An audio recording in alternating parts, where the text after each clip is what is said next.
बोला लेकरा बाळाची हात चालली तिची दोन्ही वेळेस खायला सुद्धा भेटत नाही थोडं पैसे मिळाले असतील तर मदत झाली असती तिची अरे सुकाळीच्या तुझं आधीचं कर्ज फेड पाहिलं ते कोण तुझा बाद येणार आहे चल निघ थोडं बघा सरमाळ घ्या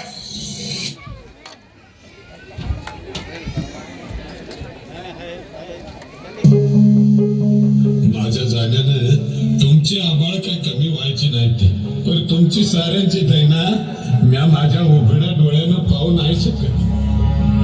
पावसाला जेव्हा बोलवलं तेव्हा एक टिपूस देखील नाही गळाला आणि जेव्हा बोलवलं नाही तेव्हा मातूर उभ्या पिकाला आडवा करून गेला. म्या तरी काय करू माझे बहीण म्या मित्रा नाही गे पण आपल्या मुलाबाळांचे माझ्या म्हाताऱ्याचे तुझे आणि आपल्या गोट्यातल्या लाडक्या जनावरांची भुकेनं झालेली फरफट मला बघवत नाही. तुम्ही तयार आहे तुम्हीच आम्हाला सांगा आम्ही जगायचं का नाही ते. सरकार शेपूट हलवून हलवून म्हैस दमती पण पाठीवरचा कावळा उडत नाही तसा आत्महत्येचा विचार आमची पाठ सोडित नाही.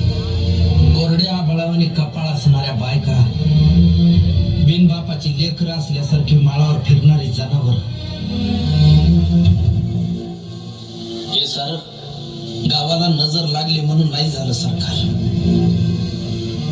गावाकडे कुणाचीच नजर गेली नाही म्हणून झालं. शिकलो नसतो तर किती सुखात राहिलो असतो अन्यायाची जाणीवच झाली नसती देवाचा कोप झाला असं समजून बसलो असतो अंधारात तुमच्या लाल दिव्याला हात जोडीत. गोचिडासारखे चिटकून बसले 7-12ला सावकार आणि बुजगावण्यासारखं उभं आहे सरकार. आभाळ वाटेल सावध राहिलं दुष्काळाचं कुरूप ठणकत चाललं आणि शेतकऱ्यांसाठी कोंडवाडे बांधायचं ठरवून सरकार शांत झोपी गेले. देश महासत्ता होण्याचे स्वप्न बांधले. खिचडीसाठी शाळेत जाणाऱ्या पोरानं चोरून आणलेले 2 घास खाताना त्याच्या बापाला अभिमान वाटावा पोराचा का स्वतःच्या जगण्याची लाज.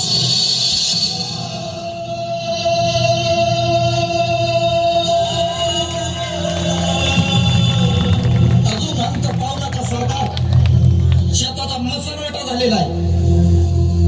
ज्या दिवशी शेतमालाला भाव मिळत नाही म्हणून उभं पीक जाळतो आम्ही त्या दिवशी तुमच्या नावाला सुद्धा पाळतो आम्ही.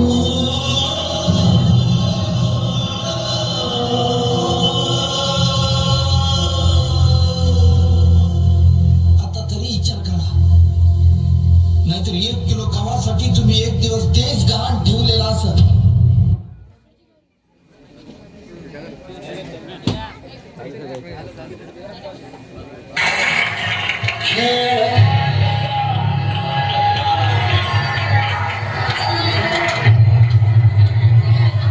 आत्महत्या आणि हिंसा हे कुठल्याही प्रश्नाचं उत्तर नाही. समाज व प्रस्थापितांनी आणि प्रामुख्याने शासनानं शेतकऱ्यांचं दुःख समजून घ्यावं व माणूस म्हणून त्यांचं जगणं मान्य करावं ही माफक अपेक्षा.